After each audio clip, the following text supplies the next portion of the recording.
Les premiers scientifiques qui ont étudié le désert du Namib ont été surpris de découvrir autant d'animaux et de plantes vivant dans un environnement si hostile. Comment se sont-ils adaptés? La réponse se trouve dans la longue histoire du désert du Namib. Le Sahara n'est un désert que depuis environ 5000 ans. Avant cela, de vertes prairies recouvraient cette zone. Le désert du Namib, le plus ancien du monde, s'est formé il y a 50 millions d'années. Les animaux qui vivent ici ont donc eu amplement le temps d'évoluer et de s'adapter aux conditions extrêmes de chaleur et de sécheresse. Alors que le soleil se lève, le mercure grimpe en flèche. À midi, la température du sable atteint 70 degrés.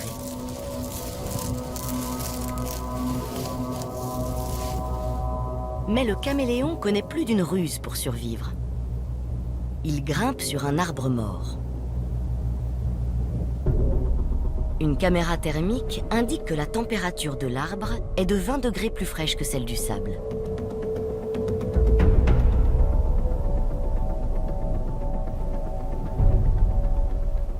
Le lézard des sables du Namib a un moyen encore plus étonnant pour se rafraîchir. Il danse. Cette performance bizarre s'appelle une danse thermique. Il lève une patte car la température au-dessus du sol est de 15 degrés plus fraîche que sur le sable. Chaque fois qu'une de ses pattes est trop chaude, il la lève et repose la patte un peu refroidie.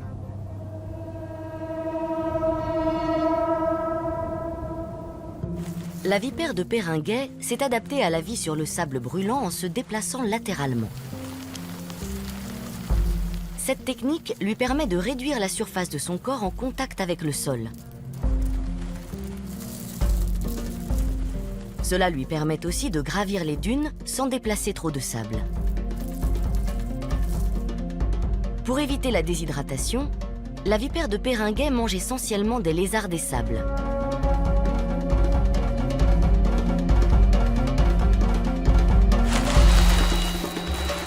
Au moindre signe de danger, le lézard s'enfonce sous le sable pour se cacher. Cette technique a un autre avantage. Sous la surface, la température peut être de 20 degrés plus fraîche. La chaleur extrême et le manque d'eau ont également influencé l'évolution des plantes de manière étonnante. Les plantes grasses ont fait de la survie dans le désert une véritable forme d'art. Elles se sont dotées de feuilles et de tiges très épaisses pour stocker l'eau. Ute Schmidl étudie l'adaptation des plantes du désert.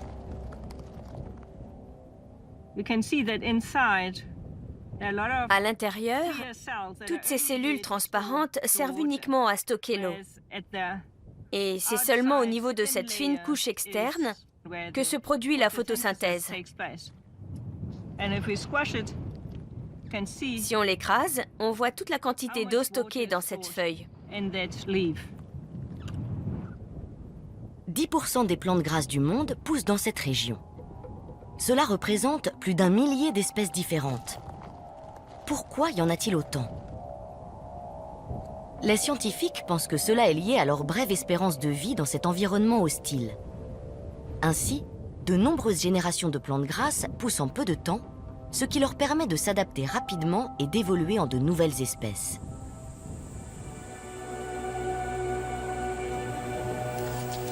Trouver de l'eau dans le désert représente un combat permanent pour toute forme de vie, petite ou grande. En été, il peut très bien ne pas pleuvoir du tout. Pour les grands animaux désertiques, le besoin de s'hydrater se fait de plus en plus pressant.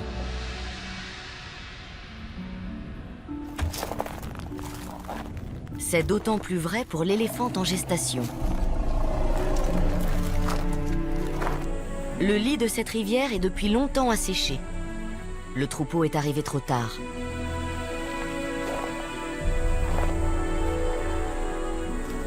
Mais même les éléphants se comportent mystérieusement ici. Ils reniflent le sol. Ils sentent visiblement quelque chose sous le sable. Puis ils creusent.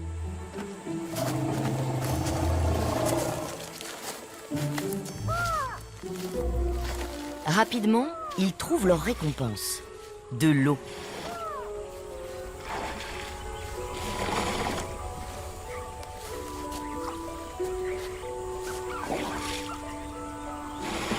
Ils commencent par se rafraîchir avec de l'eau sableuse. Mais en dessous se trouve de l'eau fraîche et claire.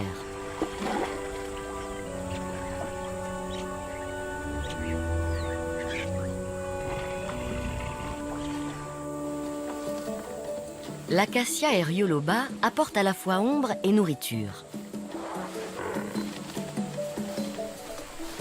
Cet arbre appartient à la famille des légumineuses, comme les pois et les haricots. Ces grosses gousses sont très nutritives. Mais le troupeau va bientôt se remettre en route. Les éléphants doivent poursuivre leur vie nomade et donner aux arbres une chance de récupérer.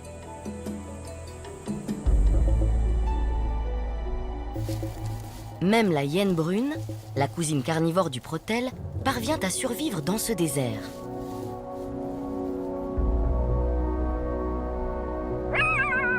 Tout comme le chacal à Chabrac. Ils font naître leurs petits dans un désert qui semble leur offrir peu de possibilités pour se nourrir. Comment le désert du Namib peut-il abriter tant de plantes et d'animaux?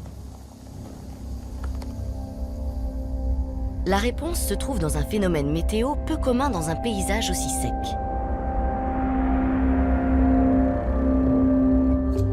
Le brouillard.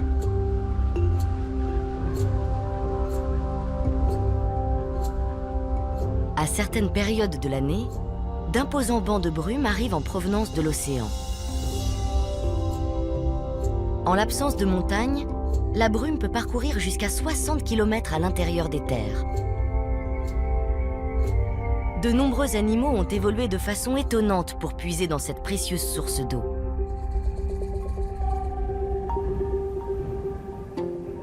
Le gecko palmé passe normalement la journée enfoui dans le sable. Mais quand le brouillard s'installe, il sort de sa cachette pour récolter les gouttelettes par un moyen des plus astucieux.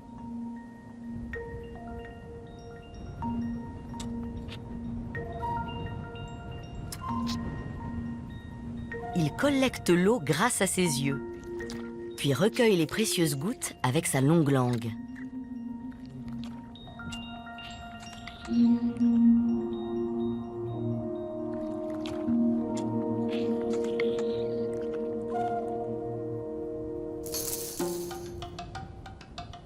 Certains insectes ont recours à une ruse similaire. Le ténébrion, très apprécié des caméléons, utilise son exosquelette rigide pour récupérer l'eau. Il se place face à la brise et incline son corps. Les petites gouttes s'unissent et forment une grosse goutte. Et quand le poids de celle-ci est suffisant, elle coule le long du corps de l'insecte jusqu'à sa bouche. Le ténébrion peut ainsi absorber environ 12% de son propre poids en eau. La brume peut déposer jusqu'à 1 litre d'eau par mètre carré. Les grands animaux, comme les éléphants et les girafes, profitent eux aussi de ce phénomène. Ils ingèrent des plantes humidifiées par les gouttes d'eau.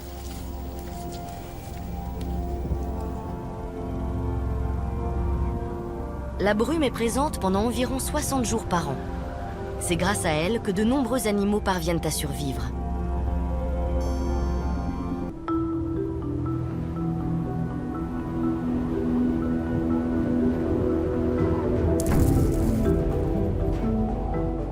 Après une longue saison sèche, un peu de pluie tombe enfin.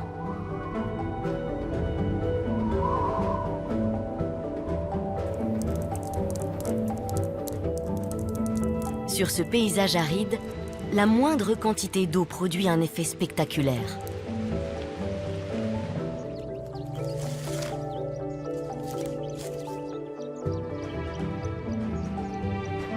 C'est une explosion de couleurs éblouissantes. Des fleurs recouvrent tout à coup le désert.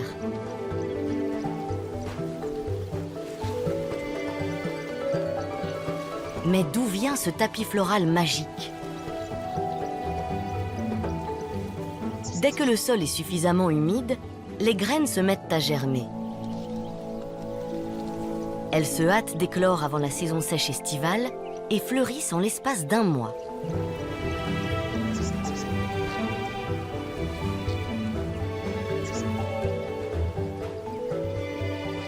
Les monticules des termites subissent également d'incroyables changements.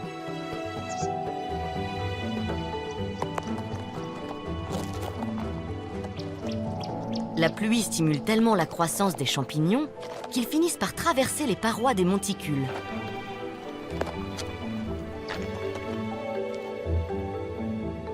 Ce qu'on voit ici, ce sont les sporophores du champignon. Leur fonction consiste à produire et disséminer les spores qui deviendront la prochaine génération de champignons. De nombreuses espèces de termites cultivent les champignons, mais des études génétiques montrent que tous descendent d'une même espèce qui vivait en Afrique, il y a 30 millions d'années.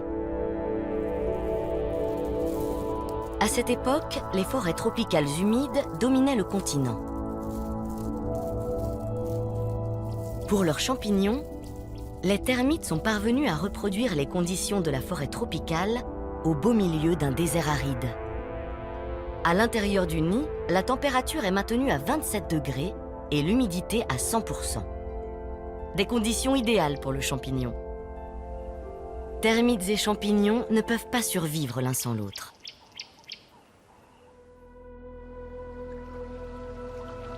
Pendant la courte période de pluie, la rivière asséchée coule de nouveau. Pour les éléphants du désert, c'est une occasion rare de boire de l'eau fraîche à volonté.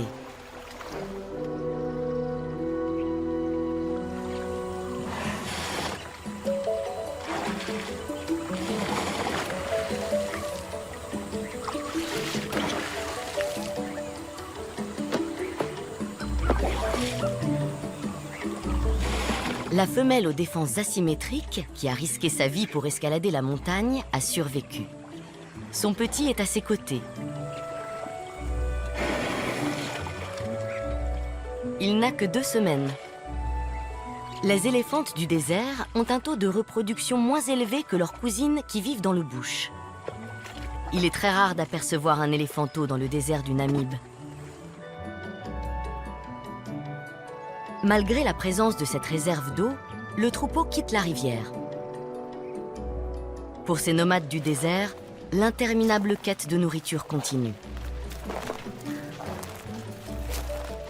Le petit emboîte instinctivement le pas à sa mère et tout le troupeau ralentit pour lui permettre de suivre. Pour l'éléphanteau, cette quête perpétuelle à travers le désert est difficile et dangereuse, mais il apprend ainsi ses premières leçons de survie.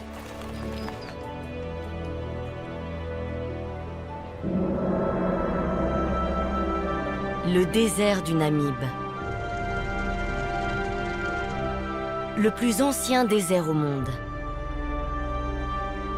Créé et maintenu par des courants océaniques froids. Dans l'une des zones les plus arides au monde, de nombreuses espèces animales et végétales parviennent à se maintenir. Certaines sont très connues, d'autres sont moins visibles. Le climat extrême a engendré d'incroyables mutations et d'ingénieuses adaptations, donnant ainsi naissance à un monde de mutants résistants, prêts à se battre pour survivre. Mais sans l'un de ses plus petits habitants, le désert du Namib deviendrait vraiment une terre stérile.